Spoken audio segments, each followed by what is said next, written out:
শিক্ষার্থী বন্ধুরা সুস্বাগতম। আশা করি তোমরা ভালো আছো। আজকে যে বিষয় নিয়ে আমরা আলোচনা করতে যাচ্ছি সে হলো সপ্তম শ্রেণীর 78 পৃষ্ঠার যে অনুশীলনী কাজ আছে সেখান থেকে 1 নম্বরের আগে দেখাইছিলাম।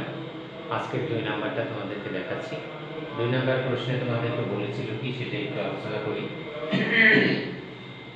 দুঃখিত, এখানে 2 নাম্বার বলেছিল 1 নং কাজের প্রতিটি সমস্যার প্রতিটি ভগ্নাংশের যে নতুন নিম্নতম 1 নং কাজের প্রতিটি সমস্যার প্রতিটি ভগ্নাংশের যে ন্যূনতম কতটি করে গুণনীয়ক বের করতে হয়েছে তা লেখো। অর্থাৎ আমরা 1 নং এ অনেকগুলো গুণনীয়ক নির্ণয় করেছিলাম, এখন সেই যে গুণনীয়ক কতটি করে নির্ণয় করতে হয়েছে সেটা আমি একটু দেখাই দিয়েছি, তোমাদের সবগুলোই দেখাই দেবো।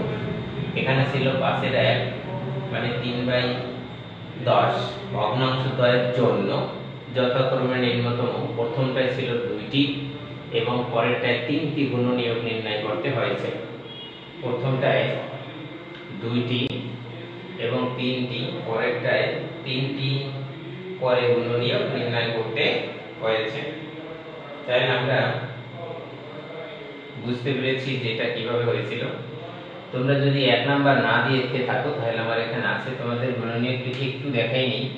সেখানে কি ছিল, আমরা যখন এরকম করছিলাম 5 1 পরে 2 দিয়ে গুণ করেছিলাম 10 1, তারপরে করেছিলাম 15 1 এরকম, আর নিচে যেটা আছে সেটা করেছিলাম 10 3 পরে 20 3, তারপরে পেয়েছিলাম 30 3। এই 30 3 কে কাটাকাটি করা যায়, তাহলে হয় কত, এখানে 10 এখানে 1। দেখো এইটার সাথে এটা মিলেছে, তাহলে এখানে 1 2 3 এ আসছি, এখানে 1 2 তে আসছিলাম, তার প্রথমটায় 2টি পরেরটায় 3টি গুণনীয়ক নির্ণয় করতে হয়েছে, তারপর নিম্নতম আমরা একটি উত্তর পেয়েছিলাম। বন্ধুরা তাহলে তোমরা বুঝতে পেরেছো, আমি একটু বুঝিয়ে দিলাম। তাহলে এই রকমের আমরা কতটি অঙ্ক মানে গুণনীয়ক নির্ণয় করেছি সেটা হয়েছে। তাহলে আমার এখানে যে দ্বিতীয় যে অঙ্কটা আছে, দ্বিতীয়তে ছিল 1/6 এবং 5/8 ভগ্নাংশ দ্বয়ের বা ভগ্নাংশ দ্বয়ের জন্য যথাক্রমে ন্যূনতম প্রথমটায় 4টি এবং পরেরটায় দেখা গেছে 15টি ও 15টি গুণনীয়ক নির্ণয় করতে হয়েছে। আশা করি তোমরা বুঝতে পেরেছো এখানে কি লিখতে হচ্ছিল, যে 6 এর 1 আর 8 এর 5 ভগ্নাংশ দ্বয়ের জন্য যথাক্রমে ন্যূনতম 4টি, প্রথমটায় 4টি অর্থাৎ 6 এর 1 এর 4টি এবং 8 এর 5 এর 15টি গুণনীয়ক নির্ণয় করতে হয়েছে। এটা আমি 1 নাম্বার যেটা করেছিলাম সেখানে তোমাদেরকে দেখাই দিয়েছিলাম। এরপরে যেটা 3 নাম্বার আছে, 3 নাম্বারটা আমাদেরকে বলেছে গুণনীয়ক নির্ণয় করতে। তাহলে এখানে 3 এ আছে কত, 2/7 6/8। এই 6/8 কে কিন্তু আমরা একটু কাটাকাটি করে আরো ছোট করতে পারি, সেজন্য আমরা তা এখানে তো কিছু বলা যাবে না। এখানে ভগ্নাংশ এর জন্য যথাক্রমে ন্যূনতম প্রথমটায় কতটি করেছিলাম, প্রথমটি 8টি, প্রথমটায় 8টি এবং পরেরটি তে আমরা পেয়েছিলাম 21টি। তোমরা দেখে নিবে সেখান থেকে 21টি গুণনীয়ক নির্ণয় করতে হয়েছে। আশা করি তোমরা বুঝতে পেরেছো। এখানে আমি আর ওই ভাঙাই তোমাদের দেখাতে গেলে অঙ্কটি বড় হবে। তোমরা অবশ্যই 1 নাম্বার করেছো, যদি 1 নাম্বার করো সেখান থেকে কিভাবে লিখতে হবে 2 নাম্বার সেটা আমি তোমাদেরকে দেখাই দিচ্ছি বন্ধুরা। তাহলে এখানে দেখো কিভাবে হচ্ছিল, যে প্রথম আমি দেখাই দিয়েছি, দ্বিতীয়টা দেখাইলাম, তৃতীয়টা, চতুর্থটা আছে কি 1/7 1/11 অর্থাৎ 1/7 এবং 1/11। এটা ছিল 3 নাম্বারটা।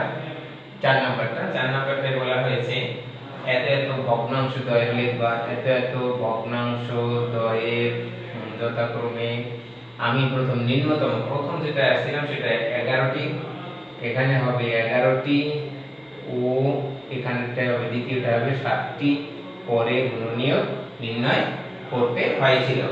তারপরে আমি 5 নম্বরে যদি আসি তখন দেখা যাবে কি ভগ্নাংশ দ্বয়ের যথাক্রমে ন্যূনতম কত এসেছিল, প্রথমটায় ন্যূনতম একটিতে আসছে 6টি পরেরটায় আরো একটা, এটাতে কিন্তু 3টা, তাহলে পরেরটা আছে 4টি ও এরপরে আরো একটা আছে সেটা ছিল 3টি করে গুণনীয়ক নির্ণয় করতে হয়েছিল। এরপর আমরা 6 নাম্বার যদি দেখি, সেখানেও কিন্তু এরকম রাখছিল। 6 নাম্বারের সংখ্যাগুলো লিখেছি, এত এত সংখ্যার জন্য নিম্নতম কত কত পেয়েছিলাম, 6টি পেয়েছিলাম, তারপরে একটাই পাইছি 9টি ও 14টি, সম্ভবত কতটি পেয়েছিলাম, 14টি। ঠিক আছে, 14টি গুণনীয়ক নির্ণয় করতে হয়েছে। তাহলে আমাদের এই যে 2 নাম্বার প্রশ্নটা বলেছে আমরা কতটা কোনটা থেকে নির্ণয় করেছিলাম সেটা সম্পর্কে জানতে বলেছে। আমরা সেই সম্পর্কে এখন দেখো, তোমাদের উদ্দীপক থাকবে এরকম, তোমাদের এইটা কিন্তু একটা প্রশ্নের একটা ধাপ থাকতে পারে। যেমন 1 নম্বরে তুমি ওইভাবে গুণনীয়ক নির্ণয় করেছো, তোমার পরবর্তী বলতে হবে যে তোমরা এখানে কয়টি করে গুণনীয়ক নির্ণয় করেছো, এটা ক নাম্বার থাকতে পারে, ঘ নাম্বারে থাকতে পারে।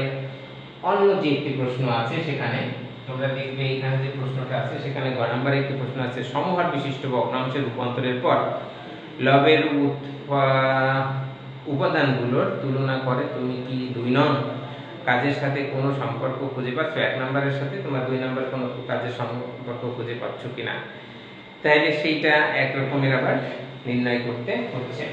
তাহলে 1 এর সাথে কিন্তু 1 2 3 সম্পূর্ণ রিলেটেড আছে। আমরা এই অঙ্কটা কিন্তু তোমাদের ষান্মাসিক পরীক্ষায় আসতে পারে এই রকমের দিয়ে, কোনো এই অঙ্কটা আসবে এমন কথা না, এই রকমের ধাপে কোনো অঙ্ক আসতে পারে, কারণ এটা ষান্মাসিক পরীক্ষায় আসার মতো একটি অঙ্ক। তো তাহলে আমরা এরপরে তোমাদের এটা গেল কত নাম্বার, 2 নাম্বার। 1 দেখাই দিয়েছি আগে, এবারে 2 দেখাই দিলাম, এরপরে তোমাদেরকে পরবর্তী ভিডিওতে 3 নাম্বার দেখাই দেব। যদি বন্ধুরা তোমরা একটু উপকৃত হও বা ভালো মনে করো, তাহলে আমার চ্যানেলটিকে লাইক কমেন্ট শেয়ার করে দিবে এবং সাবস্ক্রাইব করতে ভুলবে না। সাবস্ক্রাইব করলে দিলে আমি সাথে সাথে পেয়ে যাবে। আমি আরেকটা স্লোগান করি, সুস্থ দেহ প্রশান্ত মন, কর্মব্যস্ত সুখী জীবন। আমরা সবাই সুস্থ থাকার জন্য সবসময় চেষ্টা করব এবং তার জন্য যে সব কাজ করতে হয় সেগুলো করবো। যেমন সুষম খাবার খেতে হবে, পর্যাপ্ত ব্যায়াম করতে হবে, পর্যাপ্ত ঘুমাতে হবে।